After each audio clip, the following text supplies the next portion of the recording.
ബാലിന്റെ കോമഡിയുടെയും നാളത്തെ നല്ലൊരു കഥ കേട്ടാലോ? വീഡിയോ ഇഷ്ടപ്പെടുവാണെങ്കിൽ ഒന്ന് ലൈക്ക് ചെയ്ത് ഹൈപ്പ് ചെയ്യാൻ മറക്കരുത് കേട്ടോ.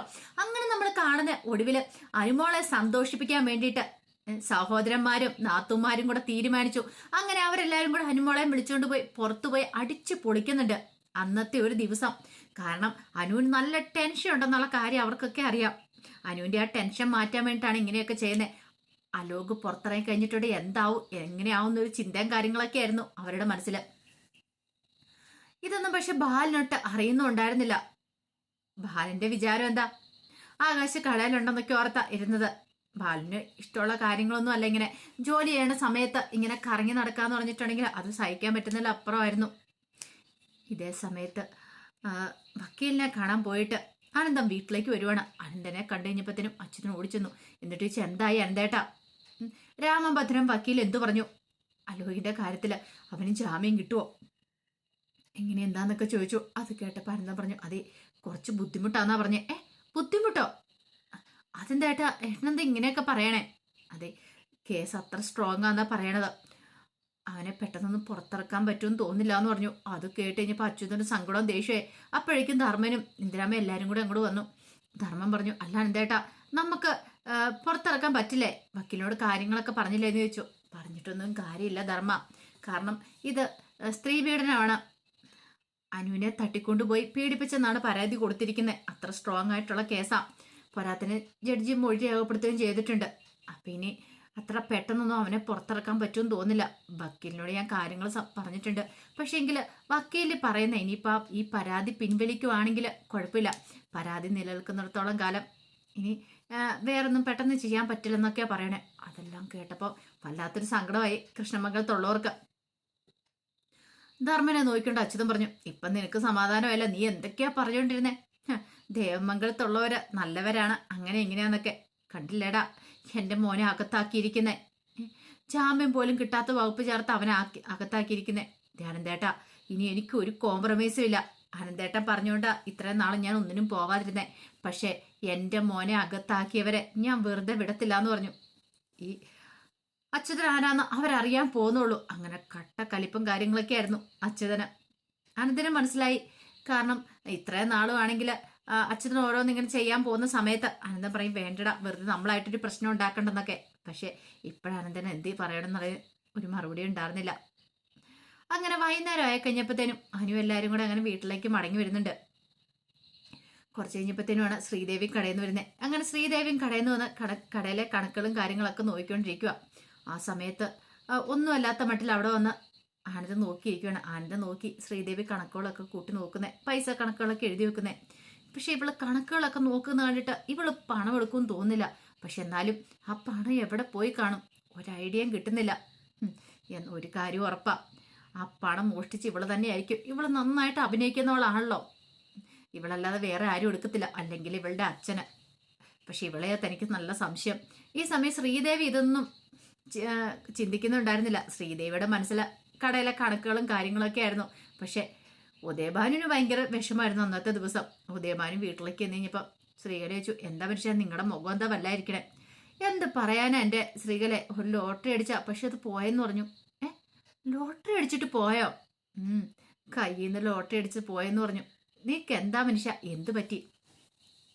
എന്ത് പറയാനാ, ഒരു 30-35,000 രൂപ കിട്ടേണ്ടതായിരുന്നു. ആ പൈസ കയ്യിൽ നിന്ന് അങ്ങോട്ട് പോയെന്ന് പറഞ്ഞു. 35,000 രൂപ? എൻ്റെ മനുഷ്യ, അത്രയും പൈസ നിങ്ങൾ കളഞ്ഞിട്ടാണോ വന്നിരിക്കുന്നേ? അപ്പോഴേക്കും ഉദയഭാനുവിന്റെ മനസ്സിൽ വന്നത് ആകാശിന് പൈസ എടുത്തു കൊടുക്കാൻ ശ്രീദേവിയുടെ മുഖമായിരുന്നു. കുറച്ച് മുമ്പ് താൻ ചെന്നിട്ടുണ്ടായിരുന്നെങ്കിൽ തനിക്ക് ആ പൈസ കിട്ടിയാനോ. പക്ഷെ ജസ്റ്റ് മിസ്സായിപ്പോയി. അപ്പോഴേക്കും ശ്രീകല പറഞ്ഞു, അല്ലേലും പണ്ട് എങ്ങനെയാ, നിങ്ങൾക്കാണെങ്കിലോ ഒരു ആശയില്ലാത്തവരാന്നൊക്കെ പറഞ്ഞു. അതെ നീ തന്നെ ഇത് പറയണോടി. അല്ല സാരമില്ല, വിഷമിക്കൊന്നും വേണ്ടീ, അധികം വൈകാതെ നമുക്ക് 10-50,000 രൂപ കിട്ടുമെന്ന് പറഞ്ഞു. 50,000 രൂപ എവിടുന്ന്? അതൊക്കെ കിട്ടും, നീ ധൈര്യമായിട്ടിരിക്കുക. ഞാനല്ലേ പറയുന്നേ, നമ്മുടെ കഷ്ടപ്പാടുകളൊക്കെ മാറാൻ തുടങ്ങിയെന്ന് പറഞ്ഞു. ഉദയേട്ടാ വല്ലയിടത്തൊന്നും ഇനി മോഷ്ടിച്ചിട്ടാ ഇനിയിപ്പോ പോലീസ് പിന്നാലെ വരുവോ? അങ്ങനെയൊന്നും ഇല്ലടി. ഉദയഭാനു ഒരു കാര്യം തീരുമാനിച്ച തന്നെയാന്ന് പറഞ്ഞു. അങ്ങനെ പിന്നീട് വൈകുന്നേരം ആയി കഴിഞ്ഞപ്പോഴത്തേനും ബാലന് വീട്ടിലേക്ക് വന്നിട്ട് ആകാശിനെ വിളിച്ചിട്ട് ആകാശിനെ ചോദ്യം ചെയ്യുവാണ്. ആകാശിനെ കുറച്ച് കാര്യങ്ങളൊക്കെ പറഞ്ഞ് ഏൽപ്പിച്ചിട്ടുണ്ടായിരുന്നു. അപ്പോഴേക്കും ആകാശ് അതൊന്നും ചെയ്തില്ലെന്ന് അറിഞ്ഞപ്പോൾ ബാലിന് ഭയങ്കര കട്ടക്കലിപ്പായി. ബാലൻ ചോദിച്ചു, പിന്നെ നിനക്ക് എന്തായിരുന്നടാ ജോലി, നീ ഇന്ന് എവിടെ പോയേക്കുമായിരുന്നു എന്നൊക്കെ പറഞ്ഞുകൊണ്ട് ബാലിനെ ചോദ്യം ചെയ്തു. ആ സമയത്ത് മീനാക്ഷി മിത്ര അവരൊക്കെ പരസ്പരം നോക്കണം. ആ സമയം ബാലൻ ചോദിച്ചു, എന്താടാ നിന്റെ വായിക്കകത്ത് നാക്കില്ല എന്നൊക്കെ ചോദിച്ചു. അപ്പോഴേക്കും ആകാശ് പറഞ്ഞു, അച്ഛ ഞങ്ങളൊന്ന് പുറത്തോ. അപ്പോഴേക്കും അനു പറഞ്ഞു, അച്ഛ വെറുതെ വഴക്ക് പറയണ്ട ആകാശേണ്ടെന്ന് പറഞ്ഞു. ആ സമയത്ത് ആനന്ദാണ് പറയണേ, അച്ഛ ഞങ്ങൾ പുറത്തു പോയതായിരുന്നു, അനുവും ഞാനും എല്ലാവരും കൂടെ ചേർന്ന് പുറത്തു പോയെന്നൊക്കെ പറഞ്ഞു. അത് കേട്ട് ഞാൻ ബാലൻ പറഞ്ഞു, ഓഹോ അപ്പം ജോലി ചെയ്യേണ്ട സമയത്ത് പുറത്തൂടെ കറങ്ങി അടിച്ച് നടക്കുമായിരുന്നില്ലേ, നിന്നെയൊക്കെ എന്ത് ചെയ്താൽ മതിയാവും. അല്ലെങ്കിലും എനിക്കറിയാം കടയുടെ കാര്യത്തിൽ ആർക്കും ഒരു ഉത്തരവാദിത്വം ഇല്ല. ഞാനൊരാളുണ്ടല്ലോ ഇങ്ങനെ കഴുതിയെ പോലെ കിടന്ന് പണിയാനായിട്ട്, നിനക്കൊക്കെ പൈസയുടെ വില അറിയത്തില്ല, അങ്ങനെ ഇങ്ങനെയെന്നൊക്കെ പറഞ്ഞിട്ട് കിടന്ന് ചാടിത്തുള്ളുവാണ്. ആ സമയത്ത് ആകാശ് പറഞ്ഞു, അച്ഛൻ എന്തിനാ ദേഷ്യപ്പെടുന്നേ, അത് ഞാൻ നാളെ ചെയ്തോളാം എന്ന് പറഞ്ഞു. എടാ ഇന്ന് ചെയ്യേണ്ട കാര്യങ്ങൾ ഇന്ന് ചെയ്യണം, അല്ലാതെ നാളെ ചെയ്തിട്ട് കാര്യമൊന്നുമില്ല. നിന്നോട് പറഞ്ഞിട്ട് കാര്യമില്ല. നിന്നെയൊക്കെ ശമ്പളം തന്ന് കടയിലിരുത്തിയേക്കുന്ന എന്നെ വേണം പറയാനായിട്ട്. ഒരുത്തം പോയല്ലോ, ഇനിയിപ്പം നിനക്കും അങ്ങനെ എന്തെങ്കിലും പോവാനായിരിക്കും പുറപ്പാടല്ലേ. ഇനിയിപ്പോൾ പുതിയ കട തുടങ്ങിയിട്ട് അങ്ങോട്ട് പോകാനായിട്ട് ആയിരിക്കുമല്ലോ എന്ന് ചോദിച്ചു. അത് കേട്ടപ്പോൾ ആകാശ് പറഞ്ഞു, അച്ഛൻ എന്തൊക്കെയാ പറയണമെന്ന് ചോദിച്ചു. വേണ്ട കൂടുതലൊന്നും പറയണ്ടെന്ന് പറഞ്ഞു. അല്ലെങ്കിലും എനിക്കറിയാം നിന്നെ ഒന്നും ഒരു കാര്യം ഏൽപ്പിച്ചിട്ട് കാര്യമില്ല എന്നൊക്കെ പറഞ്ഞിട്ട് ബാലൻ ദേഷ്യപ്പെട്ട് അങ്ങോട്ട് പോയി കഴിഞ്ഞപ്പോൾ അനുവിന് ഭയങ്കര ബുദ്ധിമുട്ടായി. ആര്യം വന്നിട്ട് അനുവിനോട് പറഞ്ഞു, വിഷമിക്കൊന്നും വേണ്ട, അച്ഛൻ്റെ സ്വഭാവം അറിയാലോ. ആകാശ് പറഞ്ഞു, അച്ഛൻ്റെ സ്വഭാവം അല്ല ഇത് കുറച്ച് ഓവറാകുന്നുണ്ട്. മക്കൾക്ക് മക്കളുടേതായ ഇഷ്ടങ്ങളും കാര്യങ്ങളൊക്കെ ഇല്ലേ, അവരടുത്ത് പോയെന്നോർത്തുണ്ട് അതിനോടൊപ്പം നിൽക്കുമല്ലേ അച്ഛൻ ചെയ്യണ്ടേ. പക്ഷെ അതിന് പാരം കണ്ടില്ലേ, ചുമ്മാ കിടന്ന് ചീത്ത പറഞ്ഞിട്ട് പോയിരിക്കുന്നു. അച്ഛൻ്റെ ഇത് എന്തിന്റെ കേടാ, മക്കൾക്ക് മക്കളുടേതായ ഒരു സാധനവും കൊടുക്കത്തില്ല, ഒരിടത്തും പോവാനും സമ്മതിക്കില്ല, എന്തേലും കാണിച്ചിട്ടുണ്ടെങ്കിൽ അപ്പം കുറ്റവും കുറവുകളുമായിട്ട് വന്നോളൂന്ന് പറഞ്ഞു. ആ സമയം ഗോമതി പറഞ്ഞു, എടാ ഒന്നും മിണ്ടാതിരിക്കുക, അച്ഛൻ കേൾക്കുമെന്ന് പറഞ്ഞു. പിന്നെ അച്ഛൻ കേട്ടാൽ എനിക്കെന്താന്ന് പറഞ്ഞുകൊണ്ട് ആകാശ് ദേഷ്യത്തോടെ അങ്ങോട്ട് കയറിപ്പോയി.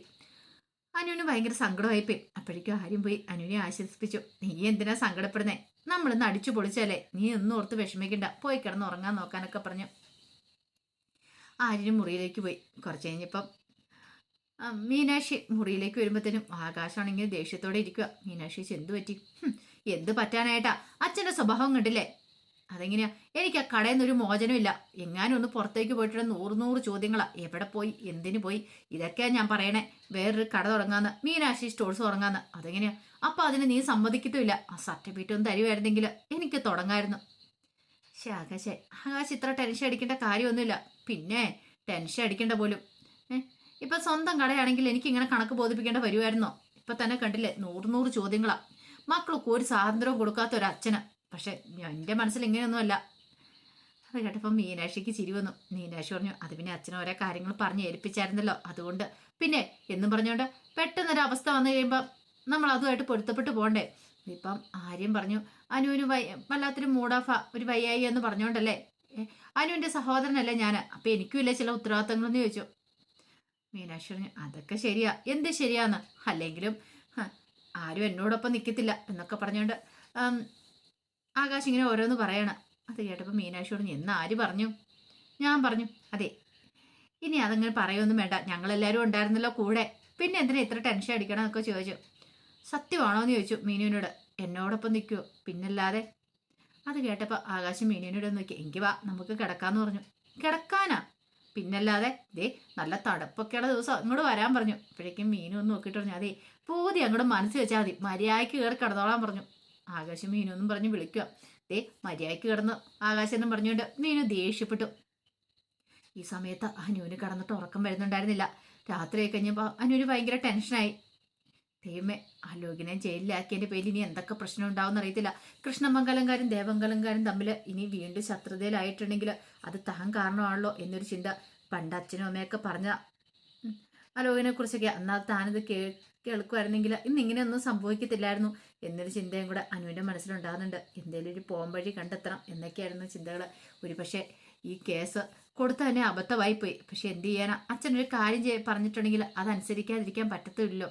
അങ്ങനെ അനുവിൻ്റെ മനസ്സിൽ വല്ലാത്തൊരു വേവലാതിയും വെപ്രാളവും ഒക്കെ ആയി. അപ്പം അതിൻ്റെ കഥകളൊക്കെ നമ്മൾ കാണാൻ പോകുന്നത്. ആ വിശേഷങ്ങൾക്കായി നമുക്ക് എല്ലാവർക്കും കാത്തിരിക്കാം കേട്ടോ. ഒരിക്കൽ കൂടി എല്ലാവർക്കും ശുഭരാത്രി നേർന്നുകൊണ്ട് നിർത്തുന്നു. നന്ദി.